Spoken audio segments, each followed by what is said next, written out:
Olá, sejam muito bem-vindos ao Coffee Break, o podcast de respeito. Aqui a gente vai falar de temas importantes com muita seriedade, muita verdade e também com aquela descontração básica, né? Eu sou o Eduardo Cruz e vou estar aqui com vocês conversando, recebendo a nossa convidada de hoje e, é claro, tomando muito café, né? Nós escolhemos o mês de março para lançar o podcast e, como todos sabem, março é conhecido como o mês da mulher. E a nossa convidada de hoje deixa esse lançamento ainda mais especial, porque, como ninguém, ela personifica a imagem da mulher empoderada. Vou receber aqui a chefe de polícia do Rio Grande do Sul e presidente do Conselho Nacional de Chefes de Polícia Civil, a minha querida amiga Nadine Anflor. Nadine, seja bem-vinda, é um prazer te ter aqui nesse nosso primeiro episódio. Muito obrigada. Com muita honra te recebo. Bem-vinda. Obrigada, Eduardo. Prazer poder estar aqui conversando um pouco. Te desejar sucesso também neste programa. Acho como é importante a gente poder ter espaços também importantes para discutir, trazer alguns temas. E realmente no mês da mulher é um mês que nos choca muito, né? Ter que falar ainda do empoderamento, obviamente feminino, das conquistas que a gente ainda precisa ter, mas também, infelizmente, da violência que a mulher ainda é submetida. Com certeza, e março é um mês onde a gente tem que levantar cada vez mais essa bandeira a cada ano, né? E a gente sabe que essa é uma bandeira importante na tua carreira, né? E é claro que a gente gostaria de estar falando sobre assuntos mais leves aqui, num encontro, tô bebendo um café aqui no encontro especial, mas nós temos que falar muito e cada vez mais a respeito desse tema, né? Eduardo, eu diria que acho que o mês de março é um mês também de memórias, de reflexões, de buscar entender também um pouquinho essa questão cultural, né, que ainda existe, infelizmente, dessa submissão, muitas vezes, da mulher, daquele sentimento de posse de propriedade dos homens em relação às mulheres. Então, quando a gente fala nesse mês da mulher, eu acho que nós já chegamos em patamares, e aí eu me sinto muito tranquila e feliz, te agradeço até por esse espaço, por estar hoje representando as mulheres que chegam nos postos de liderança, não pelo fato de serem mulheres, mas pelo fato de serem profissionais, de terem a técnica. Eu fiz um concurso público, ingressei no concurso de delegado de polícia no estado do Rio Grande do Sul em 2004, assim como em pé de igualdade com todos os homens, mas talvez aquela minha turma, e aí eu faço um pouco o resgate antes da gente entrar especificamente no tema da violência, a minha turma, lá em 2004, em que nós ingressamos com as mesmas condições, né, que um concurso público nos proporciona. A minha turma, nós éramos 25 homens e 25 mulheres. E isso foi uma coincidência muito feliz, talvez, na minha vida. E talvez não seja à toa que é daquela turma que nós tivemos a primeira delegada-chefe de polícia. Então, acho que a gente tem que fazer um pouco esse resgate histórico e mostrar o quanto essa equidade, essa igualdade é fundamental para as mudanças de comportamentos dentro da sociedade. Então, eu trago como exemplo essa minha turma, que nós ingressamos num concurso público que é aberto para homens e mulheres, basta ser o suficiente, atingir, né, um número X de pontos, passar por um concurso extremamente desgastante. Foi um concurso de 2 anos, mas que lá no final, para minha sorte, talvez, né, entrei numa sala de aula em que a turma era composta por 25 homens e 25 mulheres. Então, eu fiz toda essa minha caminhada de 18 anos, sempre em pé de igualdade com os meus colegas. E isso é legal, porque a gente chegou junto, nós estamos todos juntos, muitos dos meus diretores são homens e mulheres da minha turma, né, que acabaram fazendo essa caminhada junto comigo.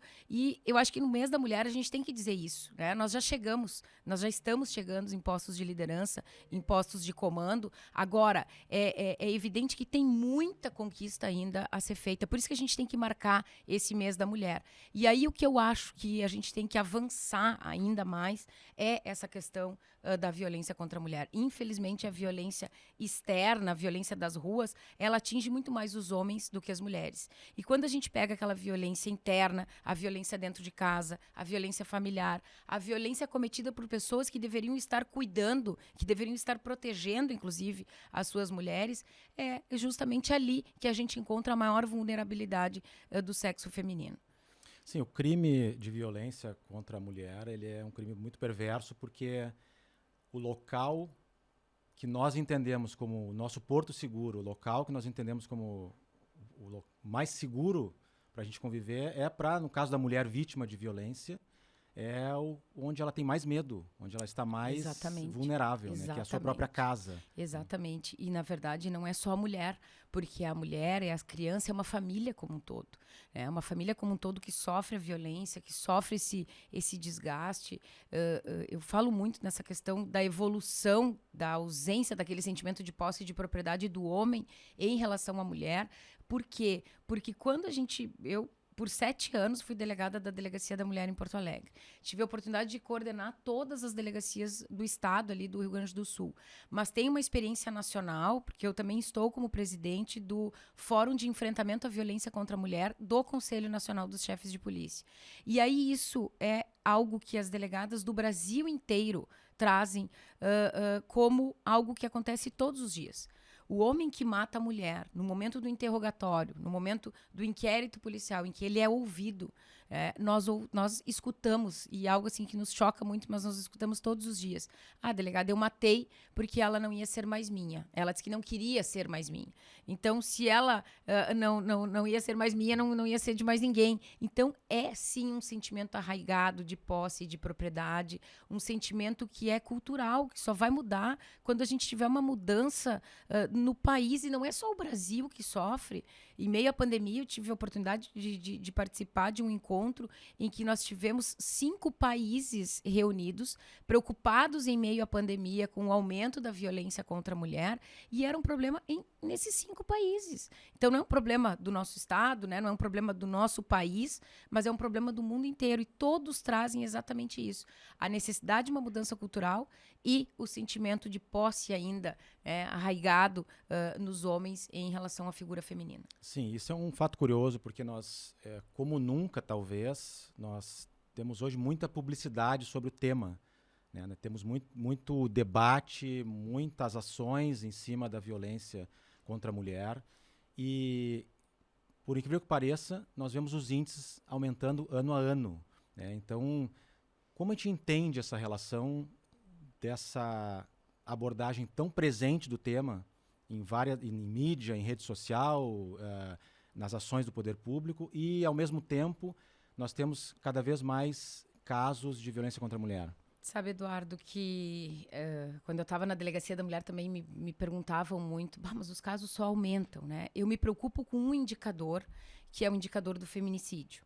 Né? E efetivamente eu trago só o exemplo do nosso estado do Rio Grande do Sul. Nós tivemos de 2020 para 2021 um aumento de 20% no número de casos de feminicídio. E isso também é um fenômeno mais ou menos nacional. Nos outros casos, quando há um aumento no registro das ocorrências policiais, porque é isso, os fatos acontecem, os registros acontecem. Na violência contra a mulher, eu nunca tive tanta preocupação, porque eu sempre entendi que quanto mais ocorrências nós tivermos, é porque nós estamos efetivamente desvelando essa violência. Certo.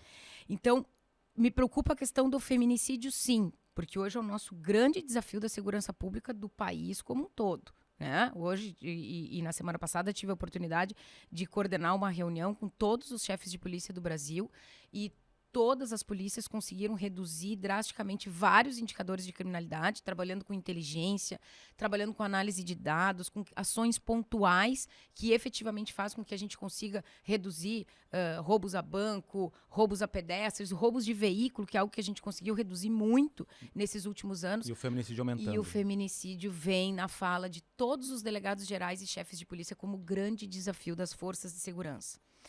E, então, as outras ocorrências, lesão corporal, ameaças, injúrias, quando há um aumento, claro, evidentemente que preocupa, mas eu sei que nós estamos, na verdade, empoderando essas mulheres a dizerem: procurem as delegacias de polícia, registrem a ocorrência. Então, quando tem um aumento do registro, é porque elas estão efetivamente procurando e confiando no trabalho das polícias, no trabalho do Estado como um todo. Me preocupa o feminicídio. Porque o feminicídio, discutimos isso numa mesa em 26 estados e mais o Distrito Federal, estavam todos os delegados gerais, e realmente nós temos a mesma impressão.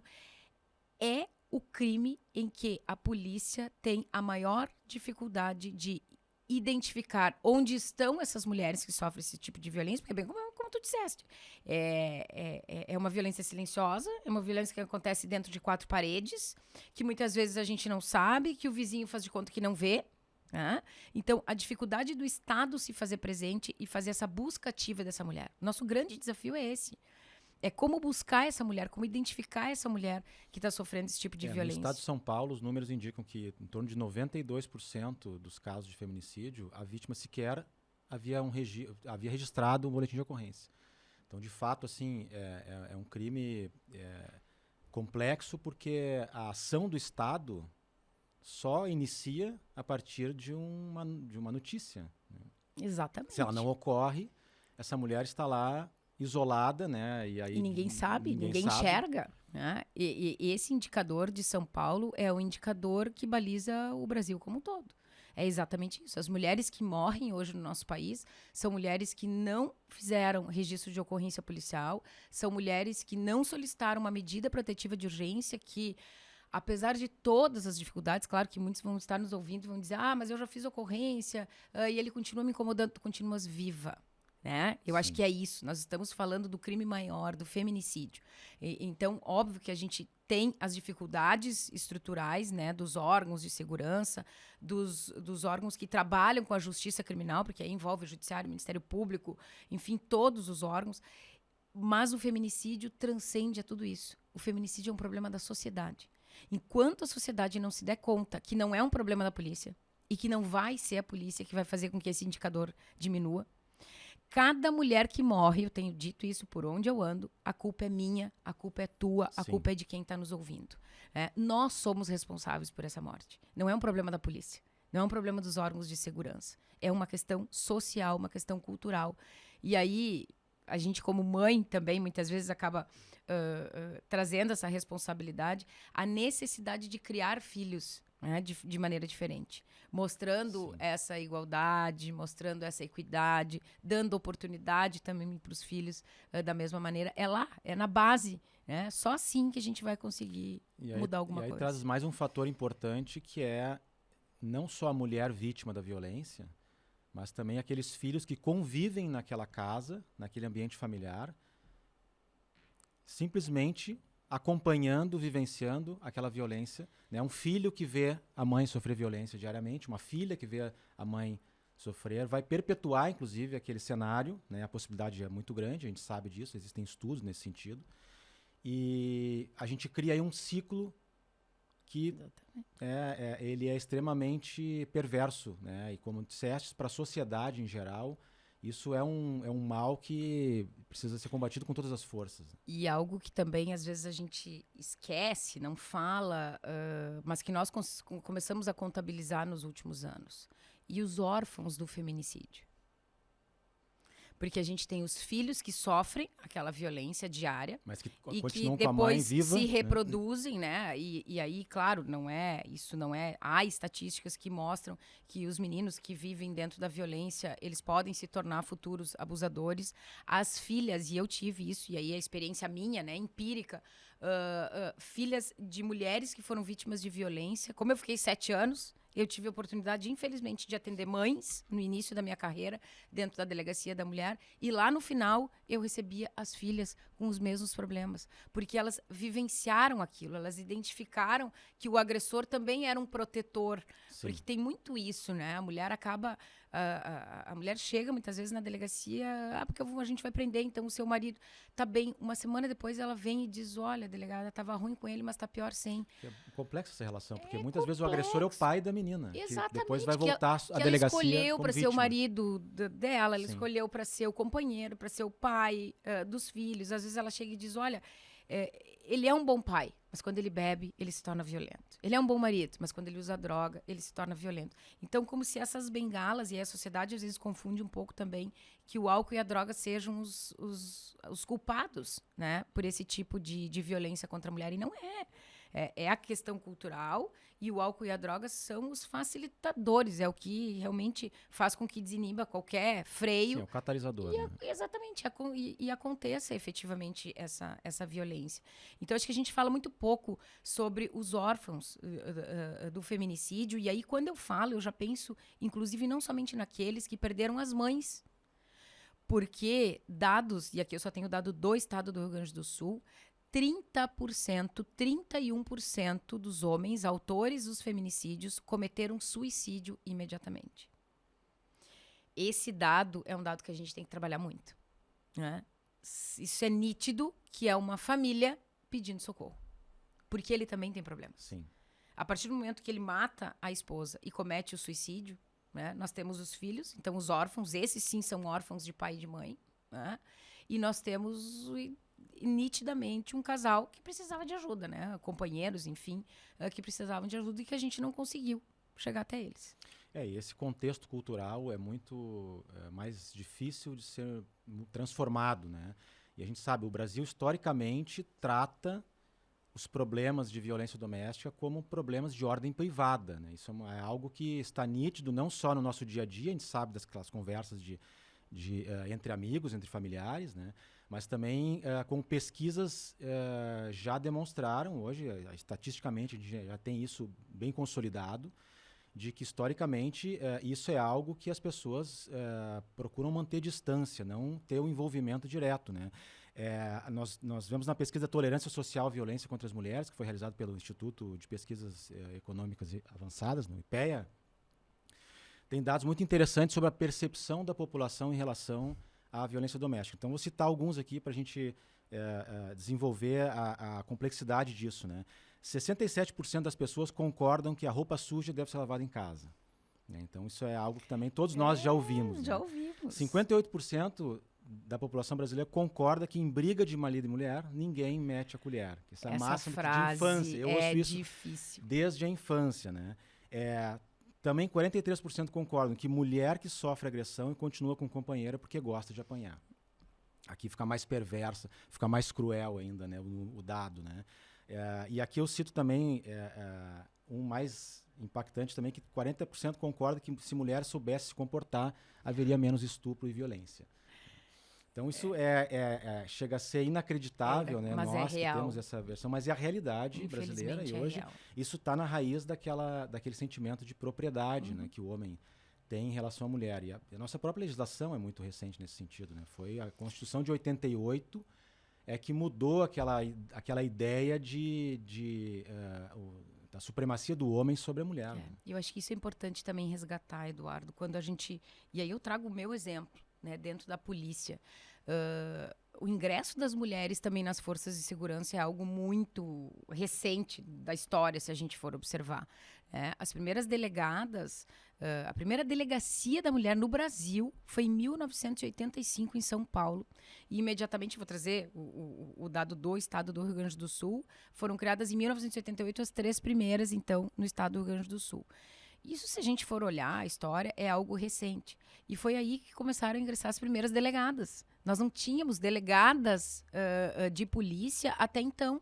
Nós ingressamos com o intuito de cuidar de outras mulheres. Como quem diz assim, o problema de violência contra a mulher é delas, elas que se resolvam. Então, nós vamos aprovar as mulheres delegadas para que elas comandem as delegacias, que no auge do movimento feminista, entre 70 e 80, se gerou uma necessidade de criação de delegacias, tanto que São Paulo, em 85, daí criou a primeira delegacia. A partir daí, o Brasil como um todo passou a criar, porque era uma necessidade, né? As mulheres começaram a dizer, olha, nós precisamos de locais para que a gente efetivamente denuncie e seja atendido. Sempre foi conhecido, né, que a busca da mulher pelo auxílio do poder público, né, na figura da delegacia, era um segundo trauma, muitas vezes. Exatamente. A primeira política pública de enfrentamento à violência contra a mulher foi a criação de uma delegacia. E hoje, infelizmente, em muitos estados e locais, ainda é a única política pública. E aí é que a gente peca.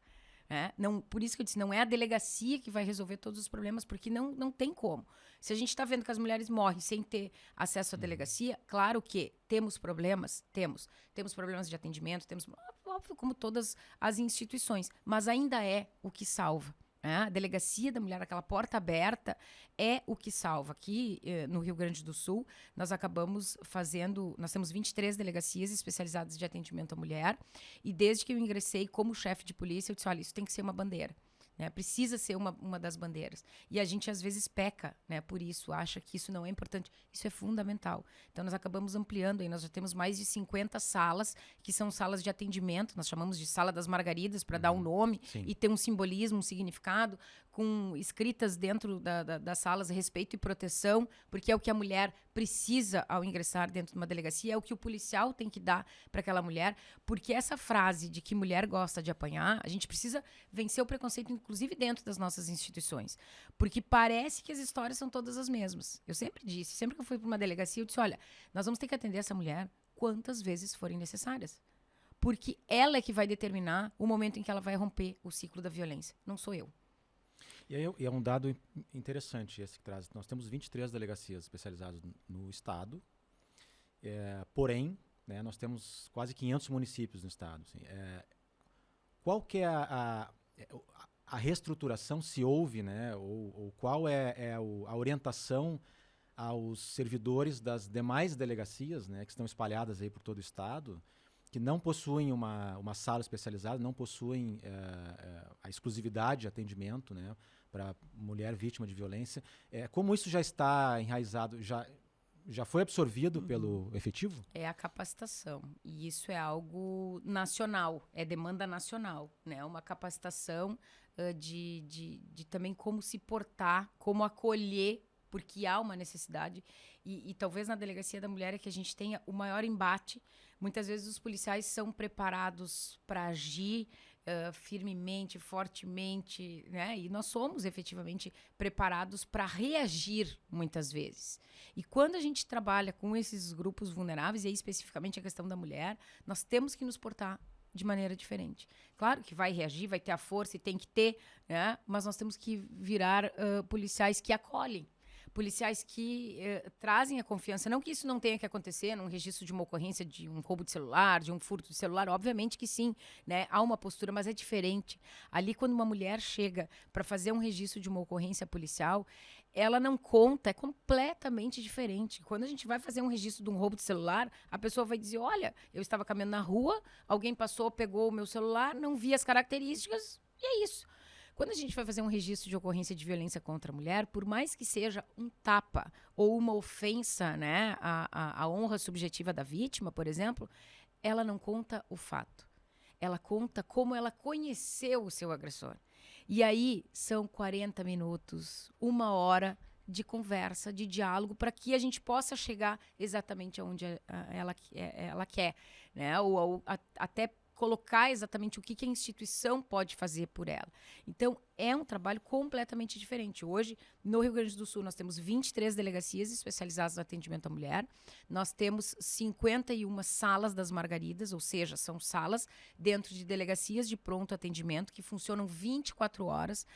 E aí foi, eu acho que o grande... talvez vá ser, porque essas salas nós começamos a criar na metade final de 2019 e já estamos com 51.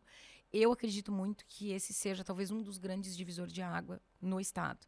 E a gente sabe que esse exemplo, não exatamente com esse mesmo nome, nós temos em vários outros estados brasileiros, que é justamente tirar a mulher do mesmo balcão do registro de uma ocorrência comum, para que ela se sinta um pouco mais protegida e segura, para que o policial também vire a chave no momento de um registro da ocorrência, para que ele saia daquele ambiente, porque aí ele percebe, não, aqui o atendimento tem que ser diferente. E aí me surge uma questão curiosa.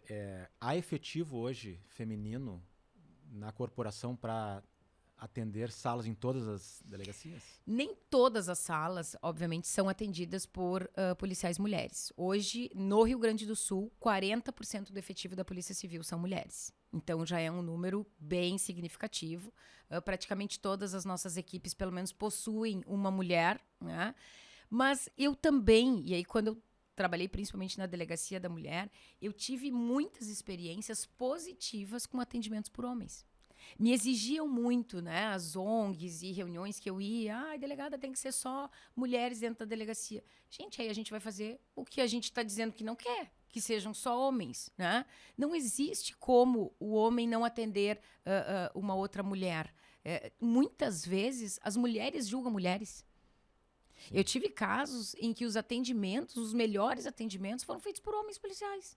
que tem sensibilidade, que tem a noção de que aquilo é, obviamente, errado, que são de uma outra geração, de uma capacitação que também é dada dentro das academias, porque hoje não existe mais nenhum policial que saia sem a capacitação de como enfrentar isso, né? De como atender, de qual é a legislação efetivamente que protege essa mulher, do que ele tem que fazer. Faltam, óbvio, e isso falta, infelizmente, toda a rede de estrutura que, volto a dizer, não pode ser só a polícia. Não adianta a polícia ter 23 delegacias, ter 550 órgãos policiais, que é o que nós temos hoje no estado do Rio Grande do Sul, todos capacitados para atender, todos são responsáveis por esse atendimento, 51 salas das Margaridas, e aí chega uma vítima de violência e eu não tenho aonde encaminhar numa casa-abrigo, por exemplo, que é muitas vezes o que há a necessidade. Sim, aí entra a rede, né? Não, a rede de apoio. Aí falta a rede. Então, a gente precisa continuar falando sobre isso, né? Dessa necessidade de integração. Quando a gente diz aqui, nessa tua pesquisa, de que em briga de marido e mulher ninguém mete a colher, acho que é o ditado talvez mais antigo de todos. E por que a gente diz isso? Eu não vou meter a colher porque ela vai voltar com ele. Ela gosta de apanhar. Se ela volta com ele é porque ela gosta de apanhar. Gente, ninguém gosta de apanhar. Nem homem, nem mulher. Não existe isso. Agora, existe uma dependência econômica.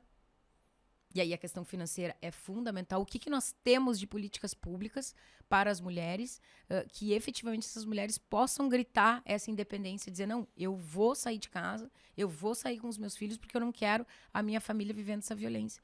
É isso. E fica mais difícil quebrar o ciclo da violência. É muito difícil. As mulheres ela depende financeiramente. Ela depende. Né? Se a gente for pegar pesquisas, talvez, obviamente, não nos concursos públicos, porque nos concursos públicos nós ingressamos em pé de igualdade e somos mantidas em pé de igualdade, mas mesmo assim ali, às vezes, os setores de comando estão em mãos masculinas, com FGs maiores ou com... né? Isso ainda acontece, mas há uma diferença muito menor. Agora, se a gente for analisar, a ONU agora tem a Agenda 2030, né?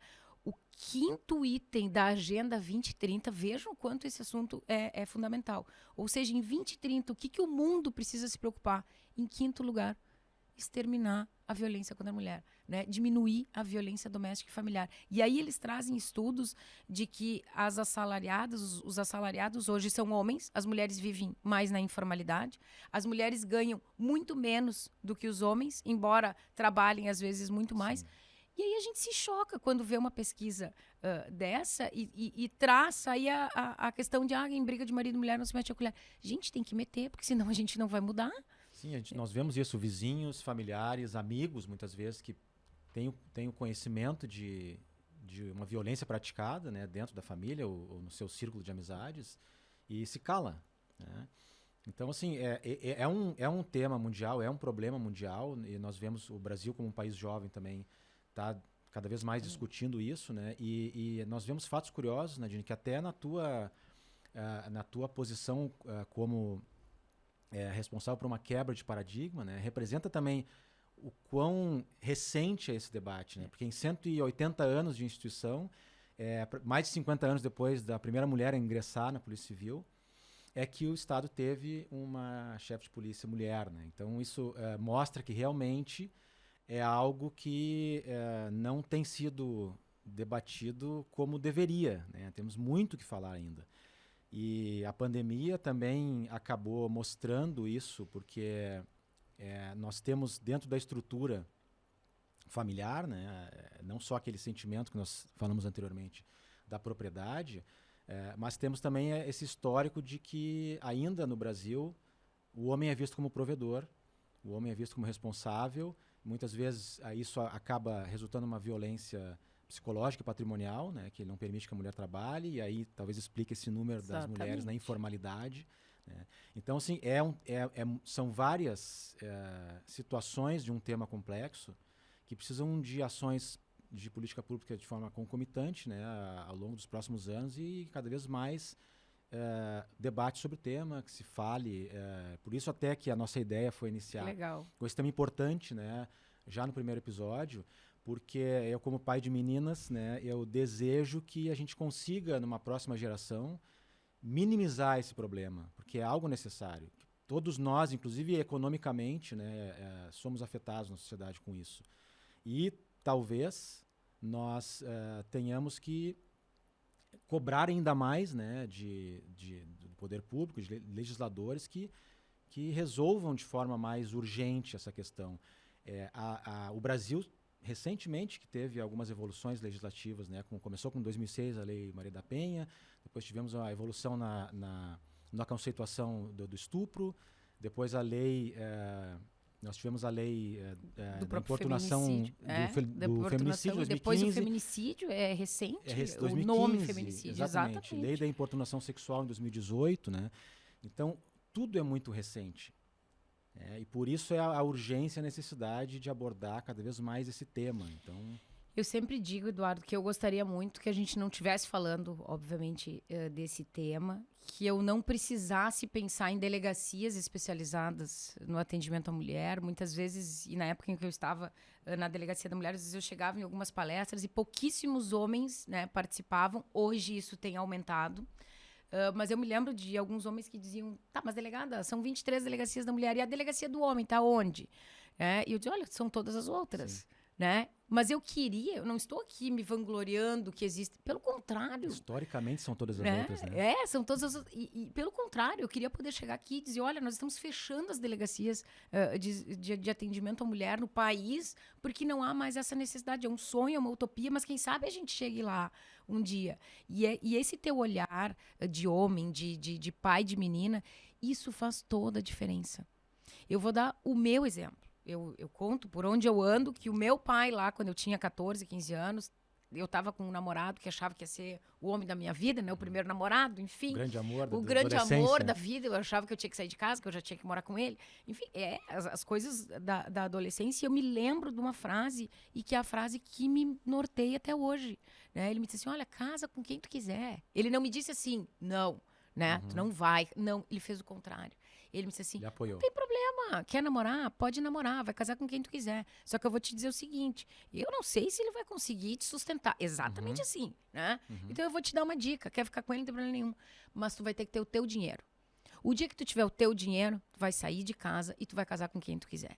E aquele negócio ficou martelando, porque a independência financeira é o que efetivamente nos dá a segurança de ir para qualquer lugar. E sabe que eu percebo nas relações, assim, é uma percepção bem empírica, assim, nas relações pessoais, eu vejo que as mulheres que são empoderadas hoje tiveram pais que apoiaram essa independência desde a infância. É isso. Né? Então, o quanto é importante, quando a gente fala em violência contra a mulher, de trazer homens e mulheres para conversarem sobre isso.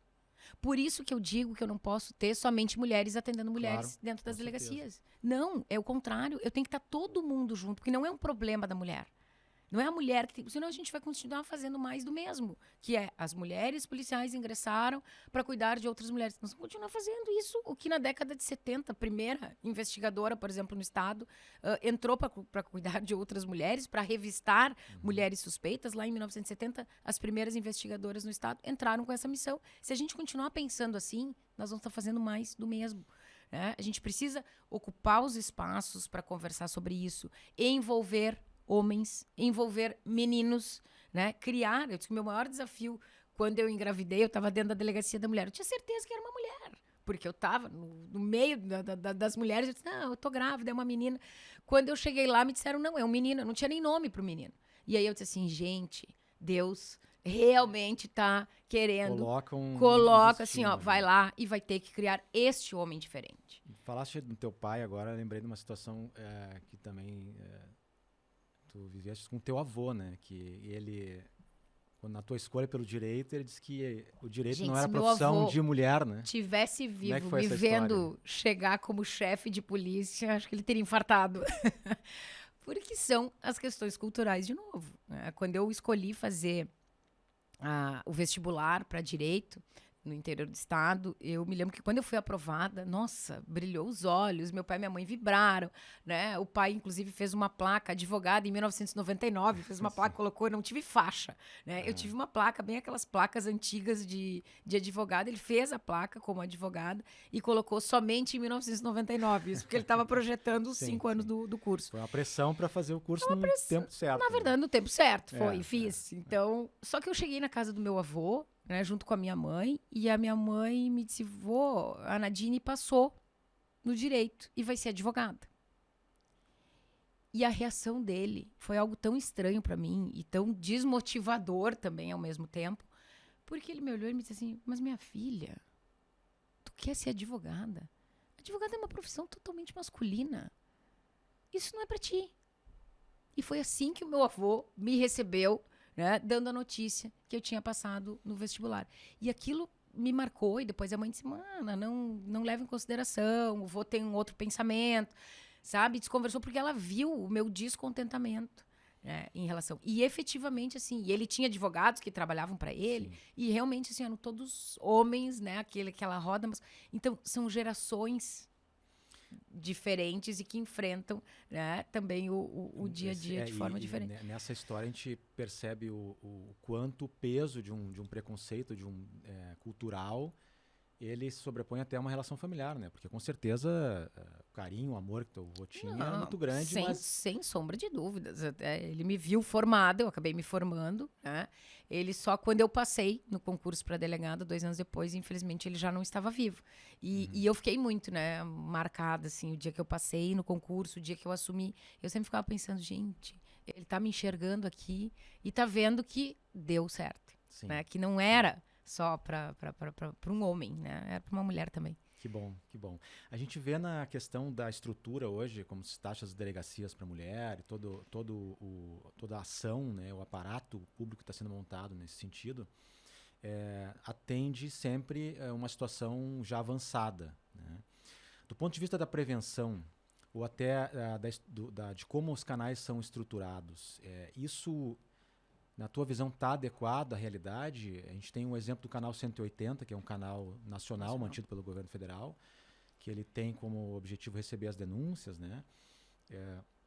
Mas no caso de uma emergência, né, de um vizinho perceber uma situação de violência contra a mulher, de um familiar, de um amigo, né, onde uma mulher está precisando de auxílio naquele momento, né, a gente fala em Disque Denúncia 180, mas não é um canal adequado para isso, no momento que a mulher está sofrendo aquela violência. Qual seria hoje o melhor canal, a melhor forma das pessoas ajudarem uma mulher que está sofrendo violência? Acho que é importante esse teu alerta, Eduardo. O Ligue 180, que é uma central, inclusive de informações, porque ela não serve somente para denúncias, né? As mulheres podem, inclusive no 180, buscar informações de quais são os seus direitos. É algo que surgiu principalmente e se deu um valor ainda maior depois da Lei Maria da Penha, porque aí sim a Lei Maria da Penha traz um rol de direitos que esta mulher tem no momento em que é vítima de violência. É importante estabelecer. O Ligue 180 ele serve como um canal de denúncia, né? Ele não serve como um chamamento imediato. Hoje, o chamar uma viatura policial para efetivamente atender uma ocorrência que está acontecendo é o 190. Isso é no país como um todo. Caímos num problema porque todo mundo sabe. Caímos num problema, né, porque é um número geral de todo tipo de violência. Mas hoje há sim uma capacitação também desses servidores. A gente pode ver as últimas notícias que a gente tem, mulheres às vezes pedindo pizza e o policial sim, dizendo, opa, aqui não é uma pizza. Ela está com o seu agressor e está pedindo socorro. Então, acho que a gente evoluiu. Tem muito ainda que evoluir, obviamente que tem. Mas o canal correto, é o 190. Mais do que isso, eu acho que a gente tem, obviamente, ter muito cuidado, né, quando a gente... Como é que eu vou meter a colher? Sim. Como é que eu, como irmã, como mãe, como vizinha, como amiga, né, vou meter a colher numa relação que eu tô vendo que é uma relação abusiva, que é uma relação que vai evoluir, porque o ciclo da violência ela começa com pequenos gestos até chegar numa violência física, e é exatamente esse ciclo. Então, como é que eu, identificando isso, vou me meter? Tem o 190 para chamar, Nós, no estado do Rio Grande do Sul, em meio à pandemia, nós abrimos um WhatsApp também para denúncias, só que não é um chamamento de viatura, é uma denúncia onde se inicia uma investigação e algo que encurta um pouco o caminho do 180, Sim, porque cai porque o direto caminho ele é nacional, o 180 ele é nacional, né? Ele tem evoluído também, porque antes ele vinha do Ministério da Mulher, aí ele passava para a Secretaria de Segurança Pública do Estado, para chegar na Polícia Civil, para chegar até a delegacia. Hoje se tem tentado encurtar um pouco esse caminho, mas ainda é um caminho burocratizado. Vai chegar, às vezes, 2, 3 dias depois. Por isso que não é o canal apropriado para uma emergência, mas sim para uma denúncia, correto. O WhatsApp é mais fácil, né? Esse nosso WhatsApp, que é listado como um todo, ele fica 24 horas na mão de um policial. Então, nós temos um plantonista dentro do gabinete de inteligência da chefia de polícia. E esse WhatsApp imediatamente é repassado para a cidade onde está acontecendo. Certo. Nós já tivemos casos, isso me enche de orgulho, assim, de ações efetivas que aconteceram mediante a denúncia do WhatsApp. Então, assim, principalmente no interior do estado, às vezes todo mundo pensa, o WhatsApp é 51, mas ele serve para todo o estado. De medidas que a gente conseguiu tomar rapidamente, em 15, 20 minutos, acionar um colega lá na ponta e dizer, olha, vai lá e dá uma verificada. Né? Tanto para a Brigada Militar como para a Polícia Civil. É um canal da Polícia Civil, mas há uma troca de informações. Geralmente, a responsabilidade... É importante também que as pessoas saibam. A Polícia Civil é uma polícia judiciária, é uma polícia que é responsável pela investigação, pela formalização de todos os atos e aí sim o início de um processo criminal em juízo. A Brigada Militar é responsável pela prevenção, pelo policiamento ostensivo. Então, quem está na rua, quem vai atender, né, aquela ocorrência imediatamente, é a Brigada Militar. Por isso, o 190. Mas o nosso WhatsApp tem também trabalhado em conjunto com a Brigada Militar. Então, se a gente não tiver um policial civil, né, uma viatura da Polícia Civil, naquele momento, seja um final de semana, de madrugada, enfim... O próprio canal de WhatsApp verifica essa denúncia, a gravidade dessa denúncia e faz também o contato com a brigada. A gente fez isso várias vezes. Nós somos todos uma força de segurança estatal, né? A gente fala brigada porque no estado do Rio Grande do Sul é brigada, mas as PMs, né, trabalham também de forma integrada com as polícias civis. Isso é salutar, é necessário, Sim. cada um fazendo a sua atribuição. Papel, né? Então, as mulheres, a minha preocupação, acho que o que a gente tem que alertar é como abordar, né? Como meter a minha colher. E, às vezes, a melhor forma de meter a colher é se aproximar da mulher. Não é, às vezes, a denúncia imediatamente. É buscar ficar ao lado desta mulher. Essa mulher precisa se sentir amparada.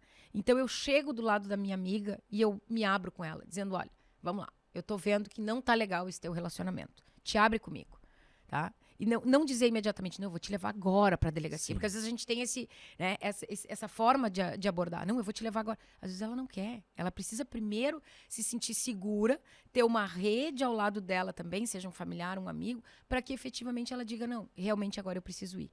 Então, a melhor abordagem é tentar se aproximar e emprestar o ombro, o colo, né, para que ela sinta essa confiança. É o que a gente também tem que fazer como policiais. Ela precisa confiar em mim. Se ela não confiar em mim, ela não vai conseguir levar adiante essa ocorrência. Ela vai desistir. E é por isso que ela desiste.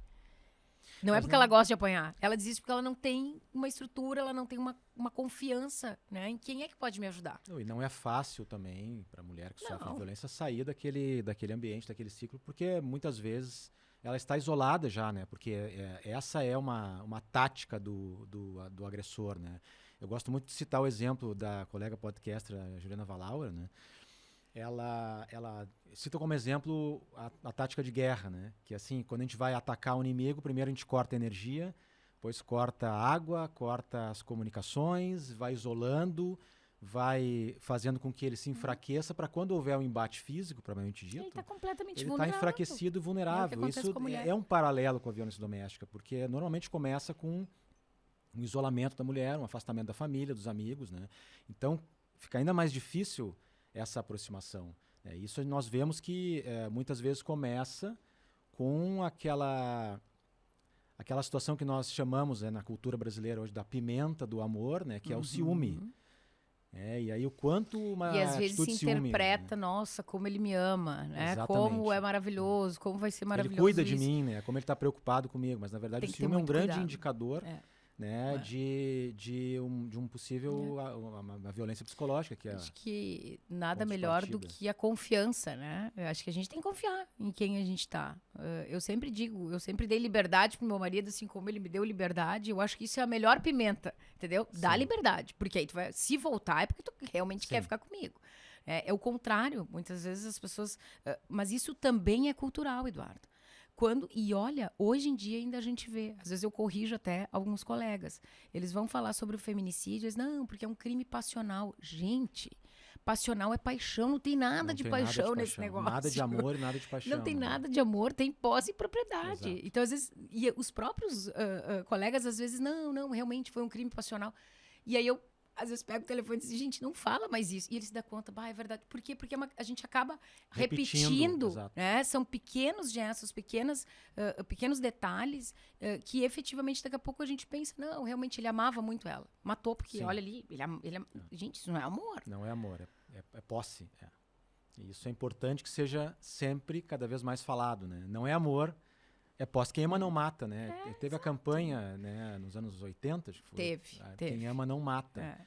Por é a isso, realidade, porque se falava né? muito no crime passional. Havia uma Sim. revolta entre as mulheres, dizendo, não, mas só um pouquinho, isso não é amor pra mim. Se é amor pra ele, porque daqui a pouco na cabeça dele efetivamente é. Né? Ele diz, não, mas eu amo tanto que eu só quero que ela seja minha. Exato. Né? Então, assim, tá errado. E por isso o recado, né? Mulheres estão numa situação de ciúme exagerado. Fiquem atentas, né, Nadine? Porque aí tá um sinal já de que algo está errado, né? Um dos grandes sinais. E falar sobre isso. Acho que, mais uma vez, até te parabenizar pelo programa, porque às vezes não se abrem espaços, né, para que a gente possa falar sobre isso.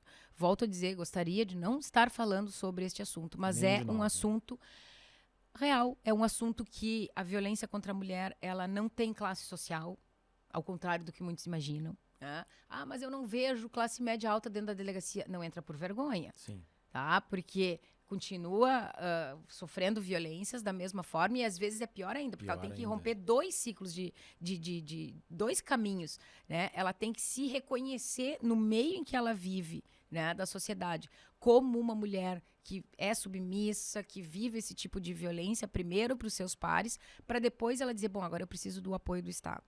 Então, é muito mais difícil, às vezes, para as mulheres classe média alta se reconhecerem. As classes médias já vivem numa vulnerabilidade tão grande que é fácil para elas chegarem numa delegacia. Tá?